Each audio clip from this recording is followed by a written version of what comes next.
Hello folks, today we have an unboxing video for a Cephalotus that I've been looking for quite a while. Now this is a typical Cephalotus, and the reason I wanted this plant is because I wanted a Cephalotus that I can compare side by side with my Hummer Giant and the Bubble Giant. And I did not want to get any tissue culture Cephalotus because, you know, who knows where it came from, and it's just not something I'm into. So, believe it or not, this Cephalotus came from Hardy Bonsai. Now, I have to admit, when I came across this seller advertising their Cephalotus for sale for quite a while, but I've always been hesitant to buy because Hardy Bonsai. What is a bonsai outfit doing selling Cephalotus? So I thought it was rather sketchy. So I just avoided them because in the past when I contacted sellers about, you know, the provenance of their Cephalotus, when I see something, you know, unusual that they pictured for sale, I usually get a reply that says, why? What does it matter? Well, these people, when I email them, you know, explain that I collect Cephalotus and I specialize in Cephalotus, not only did they respond pretty quick, George, thank you very much, but they responded with the most detailed botanical lineage that I have ever seen. It probably took them quite a while to type that up. But this thing actually came from the wild. It was well collected before, I would assume before 2018, because it was around 2018 that Hardy Bonsai acquired this plant from Sarracenia Northwest. So the pedigree was, it came from the wild. It was with a serious Cephalotus collector. Then it went to California carnivores, who then transferred it to Sarracenia Northwest, who then was acquired by Hardy Bonsai. And they kept this strain going since 2018. So here we are. I'm gonna post, you know, the lineage right here.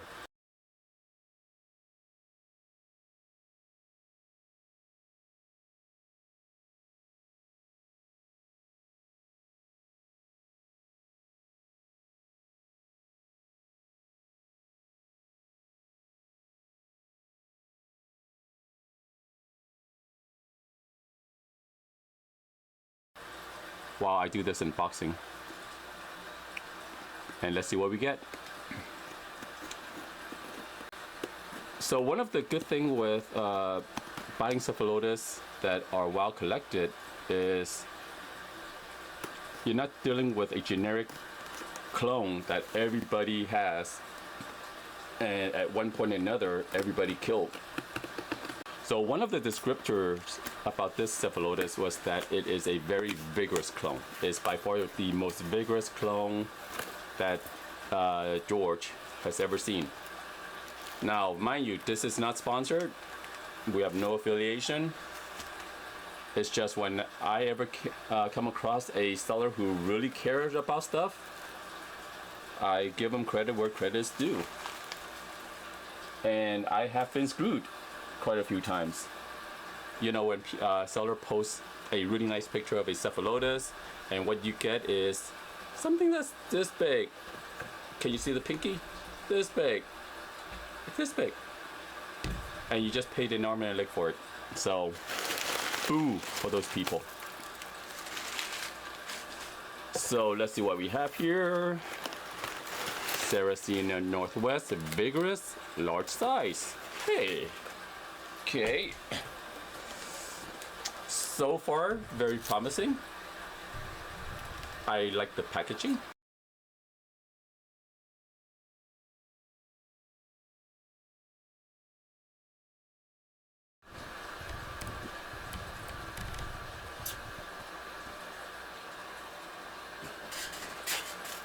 Okay, so far this is promising. Very sturdy, hefty.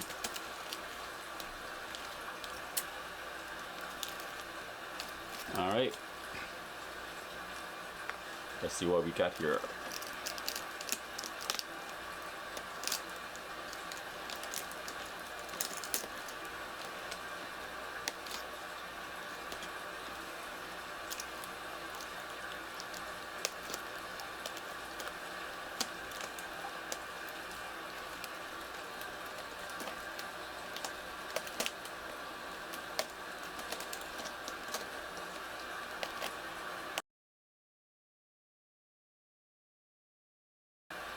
Okay, so it looks like they used some chopsticks to keep this from collapsing during transport, which is a very good move because I have seen packages come where the carrier just wasn't too friendly with the package and tossed it around. Okay. Wow. This is nice.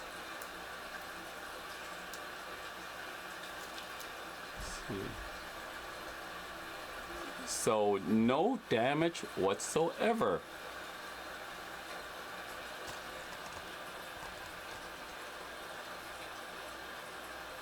Well, this is the first.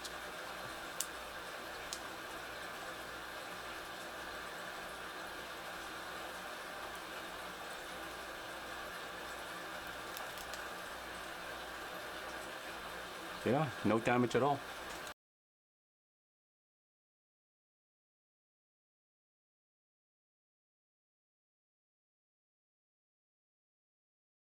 This is what I was actually sold, not some duplicate or a substitute.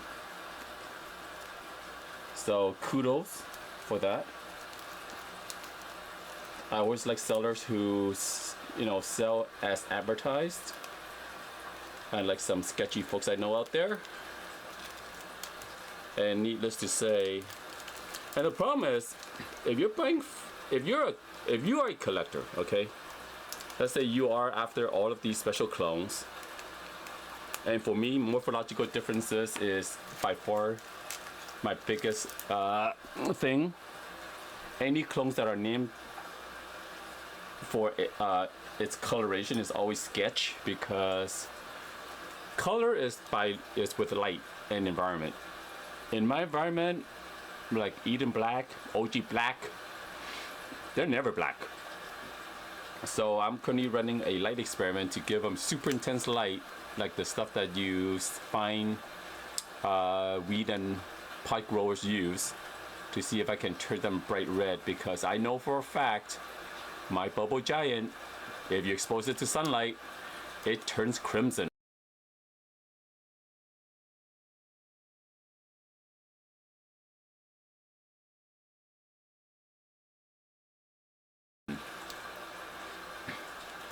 So, what a beautiful plant. Now, in my part 2 video, I'll be transplanting this guy into my permanent system with the pots and everything, because I always like to see what kind of soil is used to grow this, because there are some sellers out there who use just pure perlite. They just pack it into a bigger pot, stuff it with pure perlite, and sell it to you. Because, some people think bigger pot means bigger profit.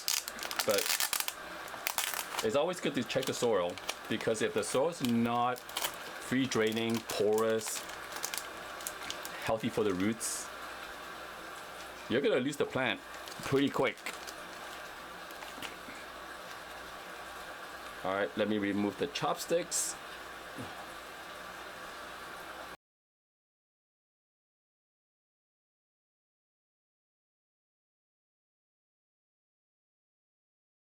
But in retrospect, I can see why a bonsai nursery or a bonsai plant and supply reseller would have Cephalotus in their stock or would want to sell Cephalotus, because to care for bonsai and to care for Cephalotus is about the same thing. You need a lot of care and dedication and just trying to find the best ways to grow it.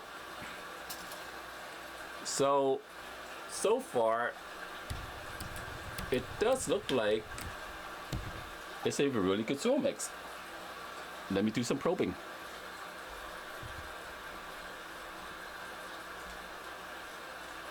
So it's very loose, okay. All right, this is a really good soil mix. There's a lot of sand in there, peat. There's some obviously perlite. So I suspect that this is a peat moss sand perlite mix. Okay. So nothing needs to be done there. Nothing came loose. All right, so I give this a A+ for purchase, experience, customer service, and the size of the plant. So here you go, folks.